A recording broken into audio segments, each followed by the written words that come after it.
As promise मैं लेके आई हूँ अपना ज्योग्राफी ऑप्शनल पेपर 2 से हम स्टार्ट कर रहे हैं पेपर 2 की तैयारी से, क्योंकि जितना मैंने सर्च किया है मैंने यही समझा है कि पेपर 2 ज़्यादा स्कोरिंग है और पेपर 2 इंटरेस्टिंग भी ज़्यादा है। जितना मैंने पढ़ा है अभी तक और मुझे समझ में आया है कि पेपर 2 इंटरेस्टिंग भी है, जल्दी कवर हो सकता है। हमारी 9 टू 12th की जितनी भी हमारी ज्योग्राफी है मोस्ट ऑफ द पार्ट उसमें कवर हो गया है। सो अगर हमने एनसीईआरटी ढंग से पढ़ी है तो we can easily cover this part, ठीक है। So let's dig into it right now, क्योंकि फिर मैं ज़्यादा बोलूँगी और हमारा टाइम वेस्ट होगा, ठीक है। तो चलिए, सबसे पहले आपके सामने जो बुक जो नज़र आ रहा है वो नज़र आ रहा है आपको बुक ऑफ माजिद हुसैन। ये माजिद हुसैन की बुक्स है हमारी पेपर 2 की ज्योग्राफी ऑप्शनल की मेंस के लिए। और ये वाली जो बुक है ये है डी आर खुल्लर की, जो कि फिजियोग्राफी का चैप्टर माजिद हुसैन में चैप्टर 2 दिया हुआ है। डी आर खुल्लर में फिजियोग्राफी का चैप्टर 3 के नाम से नंबर से दिया हुआ है। और ये मैंने ओपन किया हुआ है अपना एनसीईआरटी का पीडीएफ ऑफ क्लास 9। मैं आपको सिमिलैरिटी बताना चाह रही थी कि सिमिलैरिटी कितनी ज़्यादा है। अगर आपने एनसीईआरटी पढ़ रखी है, you don't have to panic, you don't have to you know just you just have to explore, ठीक है। ये हमारी मतलब बुक्स थोड़ा हायर लेवल पे जाके हो जाती है, तो बस और कुछ नहीं करना है, बस हमें एक्सप्लोर करना है। जितना हम अपना पर्सपेक्टिव को वाइडन करेंगे उतना हम बेटर लिख पाएंगे, ठीक है। लाइक हमारे जो अगर हम लेवल की बात करें वो कम लेवल है 9th का और ये डेफिनेटली ज़्यादा लेवल है आईएएस का। सो हम उसको एनहांस कर पाते हैं तभी जब हम अपनी स्टडी को अपने पर्सपेक्टिव को ब्रॉडन करते हैं। तो हम अपने ब्रॉडन करने के लिए हमने ये रेफरेंस बुक्स को लिया है। And let me just start reading it with this. आप जो सामने देख रहे हो वो एक टैबुलर फॉर्म में बना हुआ है और इसमें दिखाया है फिजियोग्राफिक डिवीजन ऑफ इंडिया। आपने 9th क्लास में भी पढ़ा था कि फिजियोग्राफिक डिवीजन ऑफ इंडिया कौन कौन से पार्ट्स में डिवाइड होता है, which is in great Himalayas, Indo Gangetic plains, peninsular region, the Great Indian Desert, the coastal plains and the islands. Now basically इसमें क्या है कि इसमें एक टैबुलर फॉर्म में दे दिया है which is very much representable। तो अगर हमें अपने पेपर में इस तरीके से शो करना है कि किस तरीके से डिवीजन दिया हुआ है, इट इज गोइंग, ठीक है। आई एम सॉरी फॉर दिस, ठीक है। सो मैं इसको थोड़ा सा रीड आउट भी कर देती हूँ जिससे हमारी बुक्स भी साथ साथ कवर हो जाएंगी। Yes, so physiography deals with the study of the surface, features and landforms of the earth। यानी कि जो हमारी अर्थ की जितने भी फीचर्स हैं, जितने भी लैंडफॉर्म्स हैं, लैंडफॉर्म्स यानी कि जो लैंड की फॉर्म बनती है उसको, अर्थ को जो हम उसको स्टडी करते हैं उसको हम फिजियोग्राफी बोलते हैं। Very simple, on the basis of tectonic history, stratigraphy and physiography, India में be divided into following 4 physiographic division as shown on the map. मैं आपको भी मैप भी शो करूंगी। तो ये हमारे कौन से डिवीजन हैं? The elevated peninsular reason, the mighty Himalaya and their associated young folded mountains, the Indo-Gangetic Brahmaputra plains, the deserts and the coastal plain and islands। so basically अगर आप डियर खुल्लर, ये हमारा फिजियोग्राफी इन्होंने एक इंट्रोडक्शन दे दिया, ठीक है। उसके बाद हिमालय शुरू हो गया जो हम इस वीडियो में कवर नहीं करेंगे बिकॉज बहुत ज़्यादा हो जाएगा, क्योंकि हिमालय अपने आप पे काफ़ी ज़्यादा वाइड टॉपिक है, उसको हम नेक्स्ट वीडियो में कवर करेंगे, ठीक है।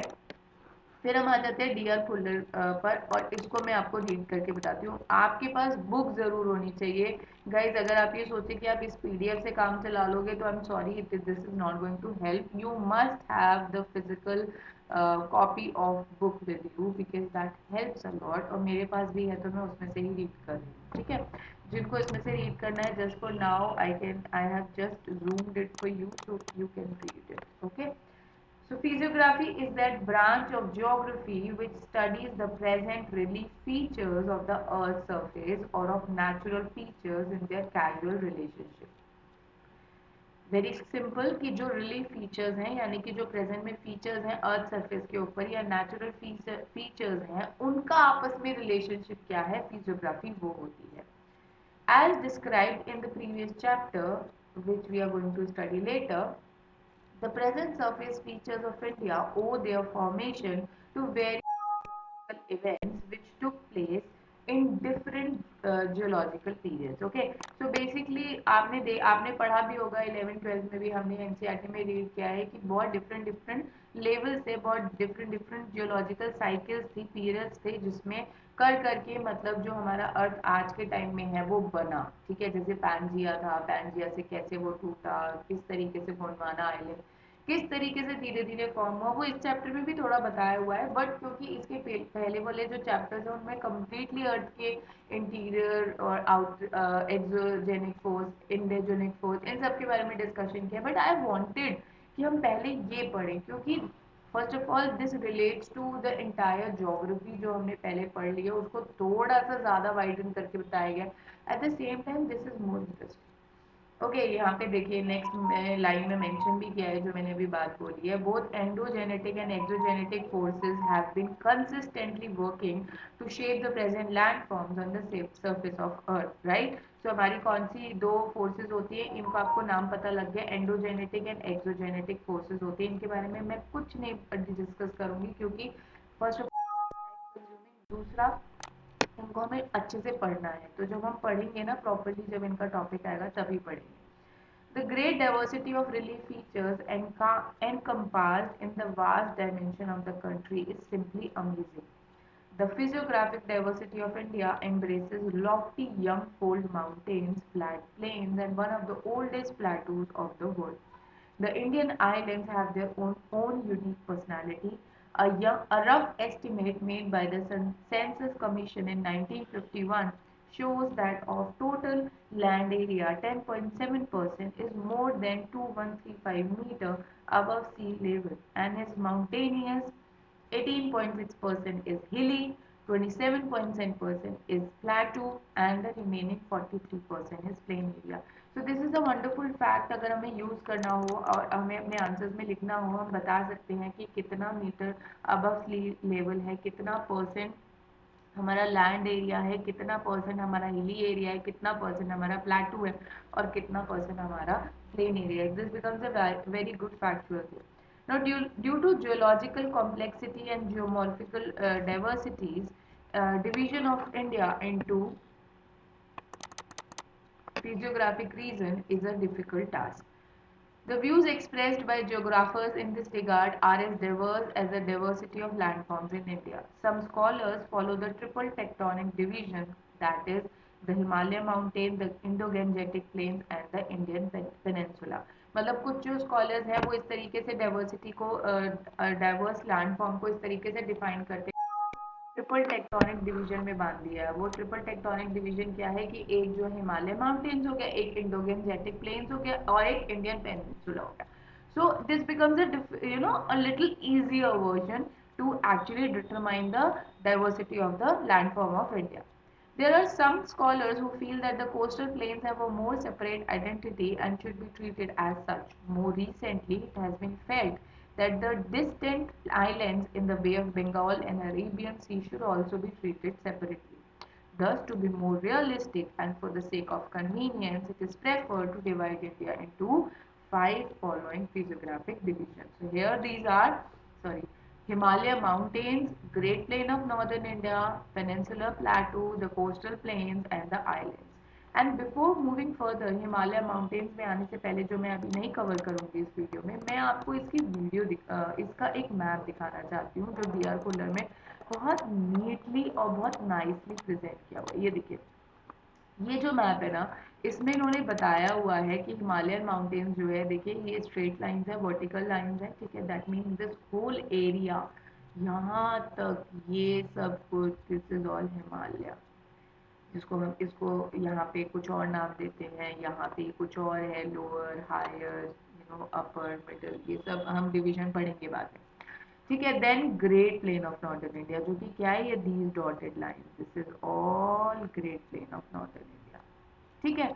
उसके बाद पेनिनसुलर प्लेटू क्या है, ये दिस ट्राइंगल फॉर्म में जो बना हुआ है, ये हमारा पेनिनसुलर प्लेटू हो गया. कोस्टल प्लेन क्या है, यहाँ से हमने कवर किया, गुजरात से यहाँ से चला नीचे तक हमारा तमिलनाडु तक, यहाँ तक ही हमारा उड़ीसा तक, झारखंड तक, थोड़ा सा हमारा यहाँ तक ये आ गया है, ठीक है. आइलैंड्स कौन से, आइलैंड्स हमारे हैं जो कि हमारे इसमें थोड़ा सा स्लैंटिंग यानी कि हॉरिजॉन्टल लाइंस में इन्होंने न कम्प्लीटली हॉरिजॉन्टल नहीं है, डायगनल हम बोल सकते हैं, डायगनल लाइंस में इन्होंने हमको शो किया है, which is Andaman and Nicobar island and also Lakshadweep island. तो इस तरीके से इन्होंने पूरे मैप को, हमारे फिजियोग्राफिक डिवीजन को कम्प्लीटली इस तरीके से हमारा शो किया है। अगर आपके पेपर में आता है that you need to show the physiographic division, then you can easily show it. At the same time अगर हम माजिद हुसैन की बात करें, माजिद हुसैन ने भी बहुत ब्यूटीफुली करा है, although this is a little bit confusing. देखिए जैसे इन्होंने यहाँ पे वेस्टर्न घाट किस तरीके से दिखाए हैं, ईस्टर्न घाट किस तरीके से दिखाए हैं, यहाँ पे eastern coastal plain, western coastal plain, northern plains, northern central highlands, मतलब उन्होंने इसमें क्या है डियर खुल्ला में, सॉरी, इन्होंने एक मतलब एक प्रॉपर ना एक आइडेंटिफिक आप आइडेंटिफाई कर सकते हो, ठीक है। इसमें क्या है, उसमें और डिविजन्स कर दिए हैं, प्लेन्स को भी डिवाइड कर दिया, हिमालय जैसे यहाँ पे trans western central then this eastern, ठीक है, इस तरीके से डिवीजन हो गया।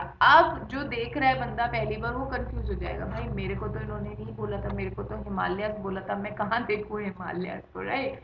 सो ये डीआर खुल्लर में थोड़ा सा बहुत थोड़ा सा क्या बहुत अच्छे से उन्होंने डिवाइड किया हुआ है। और अब हम एनसीईआरटी पे भी आ जाते हैं और मैं इसको भी आपको पढ़ के ज़रूर सुनाऊंगी क्योंकि आपको पता चलना चाहिए कि हम क्या स्टार्ट करने वाले हैं। तो chapter names is physical feature of India, this is the second chapter of 9th class NCERT. You have already learned earlier that India is a vast country with varied landforms. What kind of terrain do you live in? If you live in the plains, you are familiar with the vast stretches of plain land.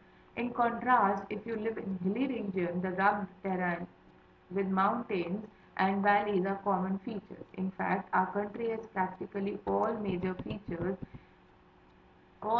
physical features of the earth, that is mountains, plains, desert, plateau and islands. The land of India display great physical variation. Geologically, the peninsular plateau constitute one of the ancient land masses on the earth's surface. It was supposed to be one of the most stable and land blocks. The Himalayas and the northern plains are the most recent landforms, यानी कि वो अभी अभी बने हैं, कौन कौन, Himalayas और northern plains. From the viewpoint of geology, Himalayan mountains form an unstable zone. और जो Himalayan mountains हैं वो unstable zone है क्योंकि वो हर वक्त हिलते रहते हैं ना. The whole mountain system of Himalaya represents a very youthful topography with high peaks, deep valleys and fast flowing rivers. यानी कि ये बहुत ही youthful topography है, बहुत ही अच्छा वर्ड है ये जिसको हम अपने आंसर्स में यूज कर सकते हैं. The northern plains are formed of alluvial deposits, यानी कि जितने भी northern plains हैं हमारे वो किससे बने हुए हैं, alluvial deposits से बने हुए हैं. The peninsular plateau is composed of igneous and metamorphic rocks with gently rising hills and wide valleys. और जो हमारा जितना भी पेनिनसुलर प्लेटू है वो किससे बना हुआ है, वो बना हुआ है इग्नियस एंड मेटामॉर्फिक रॉक्स, और इसलिए बोलते हैं कि हमारा पेनिनसुलर प्लेटू जो है वो एक यंग फिजियोग्राफिक डिवीजन है. Major physiographic divisions. The physical features of India can be grouped under the following physiographic divisions, which are, and here it is, sorry, I'm going to show the, so here is the map. Again इन्होंने भी वही काम किया है, इन्होंने भी जो हिमालयाज हैं उनको डिवाइड कर दिया है, which becomes a very difficult task to understand as a novice. Okay, so ये हमारा 2.2 फिगर है, जो 2.2 उन्होंने बोला था, ये हमारे फीचर्स हैं. As you can see, this is the northern plain, this is Himalayas, complete Himalayas, okay, this is northern plain, this is peninsular plateau, this is western coastal plains, this is eastern coastal plains or eastern ghats also you say, western ghats also you say, these are islands, okay. So सबसे अच्छा D R Khullar में, D R Khullar का मुझे लगा. और again यहाँ पर अगर हम आए तो अगेन यही हमारा यहाँ पर शो हो गया, the Himalayan mountains, the northern plains, the peninsular plateau, the Indian desert, the coastal plains and the island. So basically the idea is to give you and tell you what are the physiographic divisions, how they were formed and what is the short and simple introduction if I want to give you regarding this chapter. Start with physiographic division and here is the division that I have been telling you. उससे पहले हम एक बार इस पे और नज़र मार लेते हैं। मैं वीडियो एंड करने से पहले इस पे और नज़र आपको मैं चाहूँगी कि आप लोग इसको ध्यान से देखें कि ग्रेट हिमालयाज़ में इन्होंने किस तरीके से देखिए डिवीजन कर रखा है, जो कि हमारा बाद में हम जिसको पढ़ेंगे। ग्रेट हिमालयाज हमारा आता है trans Himalaya, greater Himalayas, then lesser Himalayas and the Shivalik. So these are the 4 parts. Then Indo Gangetic plains में भाबर प्लेन, भागनर Bhangar plains, delta plains, Terai tract and Khadar plains. Peninsular region में क्या आ जाता है? North central highland, Chota Nagpur plateau, the northern Deccan plateau, western घाट, south central highlands, Mikir hills, पेह south Deccan plateau, eastern घाट। ग्रेट इंडियन डेजर्ट का कोई डिवीजन नहीं है। द कोस्टल प्लेन्स में आ जाते हैं Gujarat coastal plain, eastern coastal plain, western coastal plain. देखिए इन्होंने यहाँ पे कोस्टल प्लेन्स को 3 में डिवाइड किया है, जो कि हम 2 में ही कर पा रहे थे, ठीक है। देन आइलैंड्स में Andaman and Nicobar islands and Lakshadweep island. So ये this gives you a brief idea that what is the chapter all about, and this is a very long chapter guys, बहुत लंबा चैप्टर मैंने पढ़ा है। मतलब ऐसे ना मैं पेजेस देखना शुरू हो गई थी बाद में, तो कितना लंबा है भाई, कब खत्म होगा। But yes it ended, and इसीलिए मेरा ये ही थॉट प्रोसेस था कि जब हम शुरू करेंगे तो मैं एक एक टॉपिक को लेके करूंगी, चाहे उसके कितने ही पार्ट्स बनना है, because the motive is to make you about this physiographic, okay, physiographic basically, okay. So thank you all of you, please like, share and subscribe, because I'll be motivated after that and I'll make more and more such videos, and it will help you a lot, okay. Thank you so much, take care for the day.